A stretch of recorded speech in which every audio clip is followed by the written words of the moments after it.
ये शरीर विज्ञान का एक भाग है जो केवल और केवल पूरे विश्व में 84 लाख जीवों में से केवल गाय के लिए दे रखा है, और संसार में किसी भी जीव के पास ये नहीं है। इसका मतलब ये हुआ कि जैसे मधुमक्खी के पास शहद निकालने की कला है, वैसे गाय के पास सोलर पैनल एक डिवाइस है जो सूरज की एनर्जी को कलेक्ट करने का काम करती है। ये पूरे विश्व में केवल गाय को ही ये प्राप्त है, कि पूरे विश्व में किसी भी जीव के पास ये कला नहीं है। आप सांप को छोड़ दो, आप दिन रात उसे दूध पिला के पालो पोसोगे तब भी वो पॉइजन बनाएगा। आप सोचोगे यार इसने खाया तो कुछ है नहीं ऐसा जहरीला, फिर भी ये जहर बना रहा है, क्योंकि वो उसके अंदर के गुण हैं। वो एक कला है जो अंदर से ऑलरेडी, आप चाहे कुछ भी अंदर डालेंगे पर वो कला के आधार पर ही आपके गुण रिप्रेजेंट होंगे। तो ऐसे ही गाय के पास ये कला है।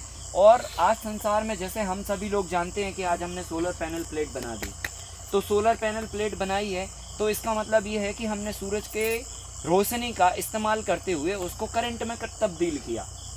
आज से 20-30 साल पहले अगर कोई आदमी ये कहे किसी से कि सोलर पैनल नाम की एक डिवाइस हो सकती है या कोई संसार में एक ऐसी चीज़ हो सकती है जिससे सूरज से बल्ब जलाया जा सकता है, तो ये बहुत काल्पनिक बात होगी और निंदनीय बात होगी। कोई भी किसी भी व्यक्ति की मजाक उड़ा देगा इस बात को लेकर। लेकिन आज हमने उस चीज़ का आविष्कार किया और आज हमने उसको एक डिवाइस बना दी, और डिवाइस से हमने क्या किया, सूरज के रोशनी को, सूरज की एनर्जी को करंट में तब्दील कर दिया। इसका मतलब ये हुआ कि सूरज की रोशनी में करंट है। साइंस तो यही है ना, पर आज हम उस चीज़ को खोज पाए, ये है संसार में। ऐसे ही गाय की बॉडी के अंदर सूर्य केतु नाड़ी है जो हम आज तक नहीं पता कर पाए, लेकिन हमारे पूर्वजों ने कहीं ना कहीं तो इसका व्याख्या नहीं की, या हमारे पूर्वजों ने इसके बारे में कहीं ना कहीं नहीं बताया, परंतु ये व्यवस्था में थी, इसलिए उन्होंने गाय को माता का रूप दे के मान्यता के आधार पर और खेती से और इन तमाम चीज़ों से उसको जोड़ रखा, ताकि विज्ञान पे नहीं मान्यताओं पे भरोसा करके हम आगे व्यवस्था को चलाते रहें। लेकिन आधुनिक विज्ञान के कारण हमने अपने ज्ञान पर स्टडी ना करते हुए दूसरे के ज्ञान को अपनाकर अपने पूर्वजों की विद्या को पहले छोड़ा और उस पर अध्ययन भी नहीं किया। अगर हम उस पर साइंटिफिक अध्ययन कर लेते तो शायद हमें दूसरे की विद्या अपनाने की ज़रूरत नहीं पड़ती। इसी विद्या में हमारा ठोस विश्वास जनरेट हो जाता और इसको हम और ढंग से आगे बढ़ाते। लेकिन इस 100 सालों के गैप में हमने अपनी विद्या को छोड़कर पाश्चात्य विद्या को अडॉप्ट करके अपनी विद्या को हल्का समझ के छोड़ दिया, और आज जाके हमें थोड़ा थोड़ा समझ में आने लगा है कि नहीं, उस पर अब काम करने की ज़रूरत है। और तब हमें समझ में आया जब हमारी विद्या पर विदेशियों ने काम करना चालू किया। हमारी गाय को ले जाके जब ब्राज़ील के लोगों ने 60 लीटर का रिकॉर्ड गिर गाय से बनाया, तब हमारे भारत के लोगों की, कुछ प्रबुद्ध लोगों की आंखें खुली। उनको लगा कि नहीं, ये तो शर्मिंदगी की बात है, हमारी गाय जाके वहाँ 60 लीटर दूध दे रही और हमारे किसान के यहाँ ये 2 लीटर दूध दे रही, अब इस पे काम करना चालू करो। तब जाके अभी हमने थोड़ा थोड़ा काम करना चालू कर दिया। लेकिन अभी भी हम पूरे भारत में देसी गाय को अभी भी हम स्वीकार नहीं कर पा रहे हैं। उसका कारण ये है क्योंकि हम इसके विज्ञान पर बात नहीं कर रहे, और इसका विज्ञान है सूर्य केतु नाड़ी। अब ये सूर्य केतु नाड़ी का मतलब क्या है? ये संसार में एक ऐसी डिवाइस है जो सूरज की एनर्जी को, अगर गाय छाया में भी बैठी रहे तो ये एक ऐसा एंटीना है जो सनलाइट को एब्जॉर्ब करता है, सूरज की एनर्जी को कलेक्ट करता है, और ये सूरज की एनर्जी वो जब डिवाइस में आती है तो वो करंट में बदल के वापस दूध में, गोबर में और यूरिन में जाके गाय रिफ्लेक्ट कर देती है। क्योंकि गाय जो है ना, करंट को एब्जॉर्ब करेगी, तो एब्जॉर्ब करेगी तो वो करेगी क्या? तो वो जो है ना, यूरिन के रूप में, गोबर के रूप में और दूध के रूप में, बाय प्रोडक्ट के रूप में वो अपनी एनर्जी को वापस आपके पास दे देगी, मतलब अलग अलग फॉर्म में वो दे देगी। अब अगर इस बात का आपको प्रमाण चाहिए हो, तो प्रमाण के रूप में मैं आपको कुछ 4-5 चीज़ें बताता हूँ जिससे आपको भरोसा हो सके कि हाँ, ये बात सही है। तो प्रमाण के रूप में, हालांकि इस पर काफ़ी रिसर्च अब हो चुकी है, बहुत एडवांस रिसर्च हो चुकी है, और साइंटिस्टों ने भी ये मान चुके हैं कि सूर्य केतु नाड़ी नाम की एक नाड़ी गाय के अंदर है, और ये नाड़ी के कारण इसमें सनलाइट को एब्जॉर्ब करने की पावर है जो संसार के किसी भी जीव में नहीं है, इवन इंसान के अंदर भी नहीं है। अब मैं आपको प्रमाण देता हूँ। गाय का कभी भी आप ऑरा चेक करना, ऑरा का मतलब होता है आप अगर हैं यहाँ पे तो आपकी बॉडी से कितनी एनर्जी आप रिफ्लेक्ट कर रहे हैं, ये ऑरा होता है। और ऑरा को चेक करने के लिए मशीनें आने लगी हैं आजकल। आपके पास वो मशीन अगर रखा जाएगा तो आपकी एनर्जी का दायरा कितनी दूरी तक फैलता है ये मशीन आपको बता देगी। तो अगर आप गाय का ऑरा चेक करेंगे तो संसार में सबसे ज़्यादा गाय का ऑरा है, और इसके पीछे का साइंटिफिक कारण है सूर्य केतु नाड़ी, वो डिवाइस। और ये सनलाइट को एब्जॉर्ब करने का रेगुलरली काम करती रहती है। और ये पूरे विश्व में धरती पर ये वरदान है गाय, क्योंकि ये संसार में किसी भी जीव के पास ये वरदान नहीं है। ऊपर वाले ने जब सृष्टि बनाई तो गाय के अंदर ये डिवाइस उन्होंने बना दिया पहले। तो ये इससे दूसरा इसका अगर आपको प्रमाण चाहिए तो आप अपनी संस्कृति को अगर उठा के देखोगे तो संस्कृति में उठा के देखोगे तो जन्म से लेकर मृत्यु तक गाय का गोबर जो है ना हर जगह हर संस्कार में आपका इस्तेमाल होता है। अगर आप जन्म के समय देखोगे तो पहले जब बच्चे का जन्म होता था तब जो है ना एक कंडे में मतलब जो है ना कंडे को जला के हंडी में कुछ नीम की पत्तियां और जला हुआ कंडा जहाँ पर बच्चा जन्म लेता था वहाँ पर उसको रखा जाता था। और उसके पीछे का कारण ये था कि वहाँ पे इतना ऑक्सीजन का लेवल तैयार हो जाए, जब गाय मतलब बच्चा जन्म लेता है तब उसको सबसे ज़्यादा ऑक्सीजन की ज़रूरत होती है, और गाय का कंडा जब जलता है तो उसमें सबसे ज़्यादा ऑक्सीजन प्रोड्यूस होती है। तो इसलिए गाय का कंडा जला के नीम की 2 पत्तियाँ डाल देते थे ताकि वो नीम की पत्तियाँ आजू बाजू का एनवायरनमेंट इंसेक्ट वगैरह जो भी बैक्टीरिया वायरस हो उनको भी ख़त्म कर पाएँ, और कंडा जलने पर ऑक्सीजन ज़्यादा से ज़्यादा मात्रा में प्रोड्यूस हो पाए। तो इतना साइंटिफिक था। और आप अगर देखोगे तो गाँव में हमारे जो घर होते हैं लोग मिट्टी के घर बना के और गोबर से लीप के रहते थे। अभी भी जो लोग रहते हैं उनका ब्लड प्रेशर कभी भी ना तो लो होता है ना तो अप होता है, ना तो उनको शुगर की बीमारी है, ना आर्थराइटिस का बीमारी है, ना तो उनको कैंसर है, ना डायबिटीज़ है, ना कुछ है उनके अंदर। और जो कंक्रीट के घरों में रह रहे हैं आप उनका अध्ययन करोगे तो उनको कुछ ना कुछ एक आध कुछ ना कुछ है उनकी फैमिली में। तो ये सब चीज़ें हैं क्यों हैं? अगर आप इसके और डीप में जाओगे तो आपने देखा होगा घरों के दरवाज़ों पर सबसे पहले सुबह उठ के गाँव की महिलाएँ गाय का गोबर लीपा करती थी। इसके पीछे का कारण ये था कि गाय के गोबर में एटॉमिक एनर्जी है, वो सूर्य केतु नाड़ी की वजह से, और वो एटॉमिक एनर्जी किसी भी गलत एनर्जी को आपके घर के अंदर प्रवेश नहीं करने देती।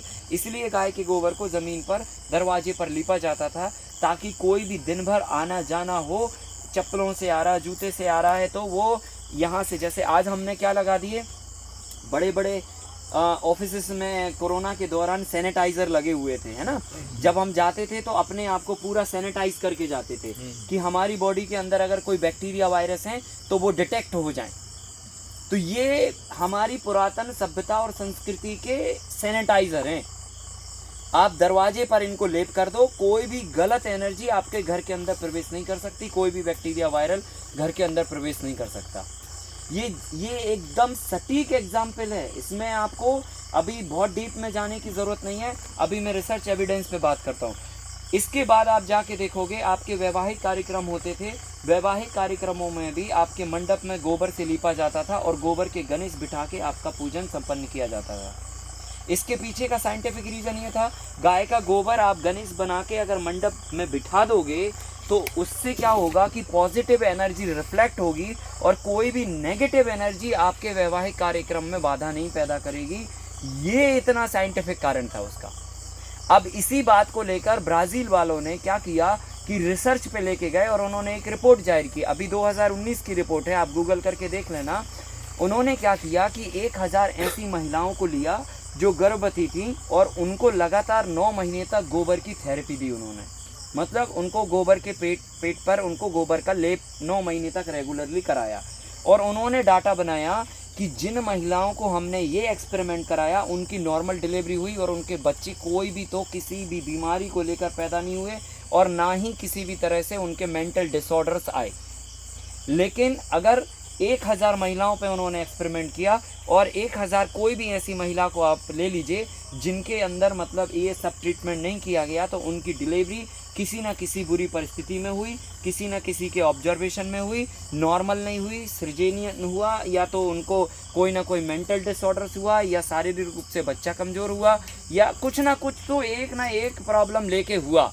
लेकिन जिनके साथ गाय का गोबर रहा उनको कोई भी किसी भी तरह का डिसऑर्डर पैदा नहीं हुआ। ये साइंटिफिक डाटा एविडेंस 1000 महिलाओं पे ऑलरेडी ट्रायल ब्राज़ील कर चुका है। तो अब हम अगर अपने विज्ञान को ना माने, अपनी संस्कृति को ना माने, तो हम डाटा एविडेंस को उठा के मान सकते हैं इस बात को। तो हमें समझ में आ जाएगा कि गाय के गोबर के अंदर वो पोटेंशियल है, वो एनर्जी है। इसलिए तो हमारे पूर्वजों ने कहा कि गौ आधारित खेती, मतलब गाय के आधार पर ही खेती करो, क्योंकि गाय का गोबर में जो पोटेंशियल है वो संसार के किसी भी जानवर की पोटी में पोटेंशियल नहीं है। और उसका साइंटिफिक कारण यही है कि गाय की सूर्य केतु नाड़ी होती है, वो सनलाइट को एब्जॉर्ब करती है। अब इस बात को आपको ना तो धर्म से रिलेट करने की ज़रूरत है, ना ही किसी जाति से रिलेट करने की ज़रूरत है, ना ही किसी अन्य व्यवस्था से रिलेट करने की ज़रूरत है। ये व्यवस्था का पार्ट ही नहीं है यार, ये तो संसार के जीवों की व्यवस्था है। मच्छर किसी जाति विशेष का थोड़ी होता है। आप बताइए, सांप किसी जाति विशेष का होता है क्या? मधुमक्खी किसी जाति विशेष की होती है तो क्या? ये तो हमने अपनी जातियां बना दी, हमने अपनी चीज़ों को विभाजित कर दिया। तो आप कभी भी गाय को धर्म और रिलीजियस से मत जोड़िए। गाय संसार का एक जीव है, जैसे आप जीव हो, ठीक है। गाय का फंक्शन है एटॉमिक एनर्जी को कलेक्ट करना और उस एटॉमिक एनर्जी को गोबर और दूध में और यूरिन में डाइवर्ट करना।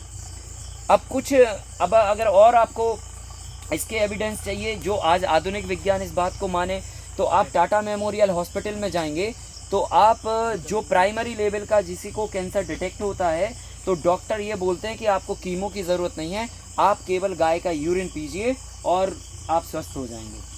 तो प्राइमरी लेवल का कैंसर को लेकर मतलब जो है ना, हमारे डॉक्टर तक एडवाइस करने लगे अब। तो आप सोचो कब मानेंगे अब हम इस बात को। तो इतने सारे प्रमाण हैं, इसलिए आप कभी भी इस बात को किसी भी धर्म और जाति से बिल्कुल मत जोड़ें। ये सब छोटी छोटी पंथी वाली बातें हैं। आप अगर ईश्वर की बनाई हुई रचना पर भरोसा करते हो तो उसकी रचना में ये देखो, जैसे मच्छर, मक्खी, पंखी, तितली, इंसान, चूहा, बैल, गाय, भैंस इत्यादि बनाया, ऐसी गाय के अंदर भी गाय को बनाया और गाय के अंदर भी अन्य जीवों के माफिक एक इंटेलेक्चुअल प्रॉपर्टी दी हुई है और उस प्रॉपर्टी के कारण हम लोग इसको मानते हैं। बस बात खत्म हो गई, है ना। हम सांप को इसलिए नहीं पूछते हैं कि भाई जो है ना, सांप संसार का बहुत बड़ा जीव है, इसीलिए पूछते हैं कि भैया काट ना दे वो हमें, इसलिए दोस्ती बना के चलो, है ना, खुरापात मत करो उसके साथ, इसलिए पूछते हैं। मधुमक्खी से आप क्यों डरते हो? क्योंकि आपको पता है अगर काट देगी तो वो सुझा देगी आपको, है ना। और वो ये बात से नहीं, अच्छा आप किस जात के हो, आपको नहीं काटेंगे, है ना। ऐसे तो नहीं है, ऐसे सांप भी नहीं पूछता अच्छा आप कौन से मजहब के हो यार आप। उन्होंने कहा यार ये, अच्छा चलो लाओ काटते हैं तुम्हें, नहीं तो नहीं काटते हैं। ऐसे है क्या? नहीं है। तो ये सारे जीव जो है ना, इस संसार की व्यवस्था का पार्ट हैं, ऐसे आप भी पार्ट हो। तो ये सब इंसान की बनाई हुई व्यवस्थाएं हैं, जातियाँ, धर्म, मजहब, ये सब सारी चीज़ें, बराबर ना। तो इन पे आप नीचे भरोसा करो। इसलिए भगवान ने कहा सारे धर्मों का ऊंचा धर्म है जीवों की रक्षा। तो जीवों को मान्यता दो आप, और जीवों के आधार पर गाय को भी आपको मान्यता देनी पड़ेगी, है ना। इसमें कोई मतलब मिलावट नहीं है और ना ही कोई इसमें इधर उधर की बात है। और पूरे डाटा एविडेंस के साथ में पूरा विश्व अब देसी गायों पर काम करने लगा है। तो हम पीछे ना रहें, हम भी इस पर काम करें और काम करके इसकी जो विज्ञान है इसके हम फ़ायदे लें। तो ये तो हो गई गाय के महत्व के बारे में कि इम्पोर्टेंस क्या है इसका। कभी भी कोई भी साइंटिस्ट आपसे अगर ये कहे कि नहीं आपकी गाय तो 2 लीटर दूध देती है, अब हमारी जर्सी गाय 20 लीटर दूध देती है, आपकी गाय बेकार है, हमारी गाय बढ़िया है, तो आप इस बात को कभी भी स्वीकार नहीं करना। 2 लीटर वाली गाय को हम 10 लीटर लेके आएंगे, 15 लीटर लेके आएंगे, 20 लीटर लेके आएंगे, लेकिन जर्सी को हम फॉलो नहीं करेंगे, क्योंकि जर्सी गायों ने हमारी पूरी सांस्कृतिक विरासत को पूरा चौपट कर दिया है। तो सर वो सूर्य केतु जो नाड़ी खाली देसी गाय में ही है, भारतीय नस्ल की गाय में है बस, और किसी अच्छा, अब आप कहोगे कि नहीं ये बात आप भारत से ही आप क्यों जोड़ रहे हो? तो मैं आपको बता दूं, अगर गायों के इतिहास और सृष्टि के इतिहास के बारे में आप बात करोगे तो सबसे पहले उसका ओरिजिन भारत से ही है। संसार में कहीं पे भी कोई गाय नाम की चीज ही नहीं थी। गाय हमारे भारत में रही है और यहाँ से ही तो फिर मतलब अगर माइग्रेट हुई है तो यहीं से हुई है, बराबर ना। और अन्य दूसरी जगहों पर जो गायें हैं जैसे एचएफ है, जर्सी है, हॉल्स्टन है, दुनिया भर की गायें हैं अलग अलग कंट्रीज में, इन सब लोगों ने क्या किया है, किसी भी जानवर को क्रॉस करके तो वो बनाया है। जर्सी सुअर से है, वो बहुत सारे बनाया है उसे आपने, वो है नहीं है, उसे बनाया गया है। तो आप बनाए हुए जानवर के साथ में काम मत करो, आप साइंस पे जाओ, आइडियोलॉजी पे जाओ, कुदरती खेती करने जा रहे हो, कुदरत के विज्ञान को समझो। और जब कुदरत के विज्ञान को समझोगे तो आपको ये बात बहुत अच्छे से समझ में आ जाएगी। तो गाय को आप हल्के में मत लो, इस संसार की सबसे बड़ी व्यवस्था का पार्ट है गाय, क्योंकि इसी के अंदर एटॉमिक एनर्जी को कलेक्ट करने की पावर है। आप दिन रात सूरज के सामने खड़े रहोगे पर आप एनर्जी रिफ्लेक्ट नहीं कर सकते। गाय अगर छाया में बैठ जाएगी तो भी वो एनर्जी को रिफ्लेक्ट करेगी, क्योंकि उसके अंदर डिवाइस है एनर्जी को कलेक्ट करने की। आपके अंदर डिवाइस नहीं है। अगर आपके अंदर होती तो हम आपको भी पूजने लगते गाय जैसा, और अगर ये काम सुअर के अंदर होता तो सुअर को भी आपको पूजना पड़ता। अब आप ये नहीं कह सकते कि ये आप क्या कह रहे हैं। ये तो हम प्रकृति के जीवों के विज्ञान के बारे में बात कर रहे हैं, ठीक है। अभी हम गाय के बारे में बात ही नहीं कर रहे। तो हाँ, उसके अंदर वो विज्ञान है, इसलिए अब हमें उसे पूजना पड़ेगा, बात खत्म हो गई। इससे ज़्यादा कुछ है ही नहीं इसके आगे, ठीक है। तो हमारे पूर्वजों ने मान्यता इसलिए दिया, उसको पूजने के इसलिए कहा क्योंकि विज्ञान इंसान जो है ना वैसे तो हाँ सरल भाषा में कि भाई अभी कौन पढ़ाई लिखाई में इतना कौन समझाएगा, तो इसीलिए उसको आस्था से जोड़ दो। जब हम मंदिर जाते हैं तो अपने आप हाथ जोड़ लेते हैं, उधर अपना दिमाग नहीं चलाते, क्यों हाथ जोड़ रहे, सही है कि नहीं है। तो वो चीज जो है ना, इसलिए पूर्वजों ने सोचा कि इस काम को बिल्कुल सरल बना दिया जाए, इसको रिलीजियस से जोड़ दिया जाए, ताकि जाने अनजाने में हम उसके संपर्क में रहें। आप हिंदू संस्कृति में आप देखोगे 16 संस्कार होते हैं मरने तक, हर संस्कार में गाय का गोबर प्रवेश किया जाता है। तो इसलिए कि आप हमेशा उस एनवायरनमेंट को पॉजिटिवली बना के रख पाएं, इसलिए वो जोड़ा गया। तो ये छोटी मोटी बात नहीं है, मैं आपको 1 घंटे में इतना नहीं बता सकता। इसको लेकर तो आप 10 दिन भी अगर आप सुनोगे तो कम पड़ जाएगा, इतने प्रमाण और एविडेंस है हमारे पास, और बहुत सारी तो रिपोर्ट और डाटा एनालिसिस है। बहुत कॉन्फिडेंस लेवल से ये बात हम कह रहे हैं कि गाय इस संसार का एकमात्र ऐसा जीव है जिसके पास सोलर पैनल डिवाइस ऑलरेडी ऊपर वाले ने इंजेक्ट करके भेजी है संसार में, और ये भारत की गायों में ही है, संसार की किसी और गाय में नहीं है। और भारत में शायद ये इसलिए है क्योंकि सबसे ज़्यादा सूरज की रोशनी भारत की धरती पर सबसे ज़्यादा लंबे समय तक पड़ती है। आप कहोगे दुनिया में और भी ऐसे देश हैं जहाँ पर सूरज की रोशनी पड़ती है, तो पूरे दुनिया के मानचित्र पर अगर आप इतिहास उठा के देखोगे तो सबसे पुराना इतिहास आपको भारत का मिलेगा, और दूसरे दुनिया में किसी भी देश का इतिहास आपको नहीं मिलेगा। तो भारत से ही ये सांस्कृतिक विरासत शुरू हुई है, और पूरे विश्व में समय समय पर वो फैली है, माइग्रेट हुई है, इधर उधर गई है, मॉडिफाइड होके इधर उधर से फिर वापस आई है। अभी जैसे फॉर एग्जांपल हमारी गाय ब्राज़ील में जाके ये रिजल्ट दे दिया, समझना बात को। अभी 200 साल 300 साल बाद की जनरेशन क्या पता कर पाएगी। अभी ब्राज़ील वाले पूरी गायों को अपने पूरे देश में फैला दें और कह दें कि ये हमारी गाय है, तो 300 साल बाद आप तो रहोगे नहीं, आप कहाँ कहोगे कि नहीं आप तो हमारे यहाँ से ले गए थे, कहने वाला तो मर जाएगा, बराबर ना। तो वो फिर क्या हो गया, हमारी जो टेक्नोलॉजी है वो बार बार माइग्रेट होके इधर उधर से घूम घाम के फिर वापस आ जाती है। अब ब्राज़ील में कोई और नया अगला आदमी पैदा हो जाएगा तो वो पता चला गिर को और किसी जानवर से क्रॉस करके और कुछ करने की कोशिश करेगा, तो वो वहाँ की और दूसरी गाय बन जाएगी। तो ये विरासतें जो है ना हर समय मॉडिफाइड होती रहती हैं, बदलती रहती हैं, लेकिन ओरिजिनलिटी पे बात करोगे अगर, तो हमारे भगवान श्री कृष्ण ने गायों को पाला है, ये तो हम सभी लोग जानते हैं, ग्वाला उनको कहते थे। तो भारत में गायों का ओरिजिनल हमारे भारत से ही शुरू हुआ है, तो ये एकदम कन्फर्म है। तो इसके महत्व के बारे में हमने बात किया। अब इसके पहचान के बारे में थोड़ी सी बात कर लेते हैं कि गायों को हम भारतीय नस्ल की गाय को कैसे पहचानेंगे कि ये गाय भारतीय है। क्योंकि देश में जब हरित क्रांति हुई तो सब वैज्ञानिक लोगों ने सरकारों को कहा कि अब एक और क्रांति की आवश्यकता है। बोले क्या? बोले अब श्वेत क्रांति लाते हैं देश में, और हमारी जो गाय 2 लीटर 1 लीटर 1.5 लीटर दूध देने वाली हैं इनको 20 लीटर में कन्वर्ट करते हैं। तो श्वेत क्रांति तो आई नहीं। भारत के लोग 74 लाख मेट्रिक टन दूध नकली पीते हैं, ये WHO रिपोर्ट जारी कर चुका है। 74 लाख मेट्रिक टन दूध नकली पीते हैं, और आधे भारतीय दूध पीना छोड़ दिए हैं। क्या? तो आप सोचो, जितना हम लोग चाय पी जाते हैं ना, उतना भी दूध नहीं है आपके पास। जितनी आप रेलवे स्टेशनों पर, रेलवे के अंदर, चौराहों पर, गलियों में, घरों में चाय पीते हो ना, इतना भी दूध पैदा नहीं हो रहा हमारे देश में जितनी आप चाय पीते हो। तो कुल मिला के 74 लाख मेट्रिक टन दूध हम लोग नकली पी रहे हैं। श्वेत क्रांति तो आई नहीं, हमारी सांस्कृतिक विरासत और चौपट हो गई पूरी। हमारी जितनी ओरिजिनल गायें थी, अब वो सारी पशुपालन डिपार्टमेंट ने एक अभियान चलाया, सभी गायों में सीमेंट डाल के उसको जर्सी बना दिया। कभी जर्सी का डाला, हॉलिस्टिन का डाला, HF का डाला, सीमेंट डाल के उनको कंटामिनेटेड कर दिया। सारी गायों को हमने जैसे हाइब्रिड बीज बनाए ना, वैसे ही हमने गायों को भी, नस्लों को बर्बाद कर दिया पूरी तरह से। अब हमारे लिए दो जगह पे एनर्जी लगाने की ज़रूरत है। एक तो पहले गाय को इम्प्रूवमेंट करो और फिर गाय को देसी करो पहले। तो एक जनरेशन का तो काम यही कर दिया हमने कि एक जनरेशन इसी में लग जाएगी कि गायों को पहले प्योर करने में लग जाए। तो कुल मिला के एक जगह से हम अपनी विरासत को चौपट नहीं कर रहे हैं। मैं एक बात बोलता हूँ जो बहुत पीड़ा में बोलता हूँ, और इस बात की हमें बहुत गंभीर पीड़ा है। आप सबको भी ये बात का रियलाइज़ होना चाहिए। हम भारत को कृषि प्रधान देश बोलते हैं, बोलते कि नहीं बोलते हैं? आप बताओ, भारत को कृषि प्रधान देश छोड़ा कैसे है आपने? भारत को कृषि प्रधान देश बोलते हो, इतना सीना चौड़ा करके आपने भारत की मिट्टी खराब कर दी।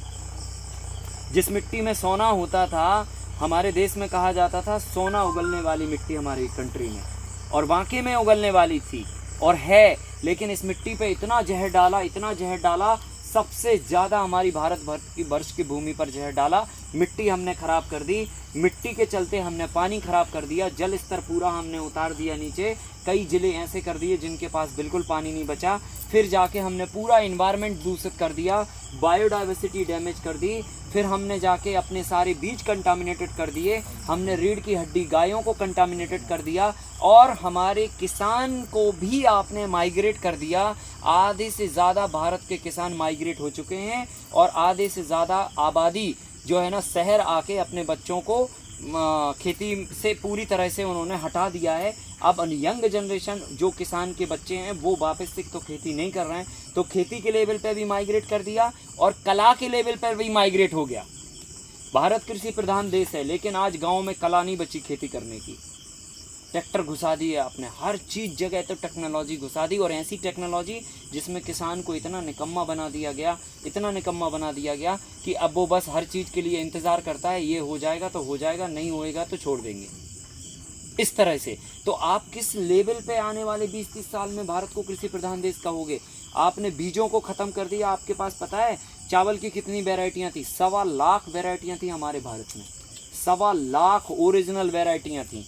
हर 20 किलोमीटर पे वैरायटी चेंज होती थी, और उसके गुण, उसकी टेस्ट, उसकी गुणवत्ता, उसकी खुशबू, उसका सब कुछ चेंज होता था।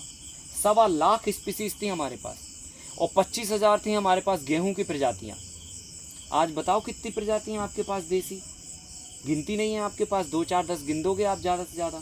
चावल की वैरायटियों में आप मुश्किल से 1000 वैरायटियाँ गिन पाओगे देसी वाली। सारी हमारी कंटामिनेटेड हो गई, सब खत्म हो गई, पता ही नहीं है। तो हमारी जो विरासत है, जिसको हम कृषि प्रधान देश का दर्जा दिलाते थे, जिस विरासत से, वो तो हमने ख़त्म कर दिया साहब। मिट्टी ख़राब कर दी, पूरा पानी ख़राब कर दिया, बीज ख़त्म कर दिए, खेती की कला ख़त्म कर दी। अब हम इसको और 25-30 साल बाद कैसे भारत को कृषि प्रधान देश कहेंगे? सोचिए आप, क्या बचाया हमने इसके गौरव को बचाने के लिए? कुछ भी नहीं।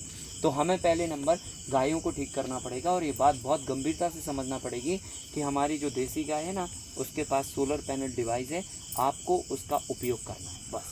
वो एक मशीन है, जिस मशीन का काम है सूरज की एनर्जी को कलेक्ट करके गोबर में एटॉमिक एनर्जी लाना। अब वो गोबर जब आप खेती में यूज़ करोगे तो आपके बैक्टीरिया को एटॉमिक एनर्जी मिलेगी, और वो बैक्टीरिया फिर तेज़ी से और ताकत से आपके खेतों में काम करेंगे। तो ये तो हो गई महत्व की बात। क्लियर हो गया? समझ में आ गया कि जीवों के लेवल पे हमें गाय को इम्पोर्टेंस देना है, जीवों के लेवल पे, ना कि किसी धर्म के लेवल पे।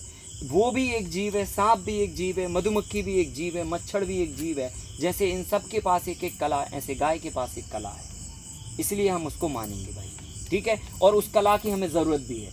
हमें वो एनर्जी की ज़रूरत खेतों में है, हमें वो एनर्जी की ज़रूरत हम इंसानों को भी है, और वही एनर्जी की ज़रूरत हमारी पूरे सृष्टि के सभी जीवों को एक्टिव करने के लिए एटॉमिक एनर्जी की ज़रूरत है। इसलिए हमें मान्यता देना पड़ेगी और उसको मानना और पालना पड़ेगा। नंबर 2, पहचान का तरीका क्या है? आप 5-6 तरीक़ों से गायों को पहचान सकते हैं, क्योंकि अभी सारी गायें कंटामिनेटेड हैं, तो अभी मुश्किल है। अगर हमें देसी गाय पालनी है तो कहाँ से लें, कितने लोग पाल रहे हैं? देश में कुछ गिने चुने नाम हैं जो मतलब जिनके पास प्योर गाय हैं, बाकी सारी गायें कंटामिनेटेड हैं। तो आपको क्या करना, 5 पैरामीटर पे गाय को पहचानना। नंबर 1, सबसे पहले नंबर तो गाय का हम्प देखिए आप। कोई भी भारत की 36 नस्लें हमारे भारत में, कितनी टोटल 36 वैरायटीज़ हैं जो अलग अलग रीजन्स में अलग अलग मान्यता और विशेषता को लेकर रहती हैं। अब इन 36 गायों पर हमने पूरा डाटा बनाया है, कौन सी गाय किस क्षेत्र में पाई जाती है, उसका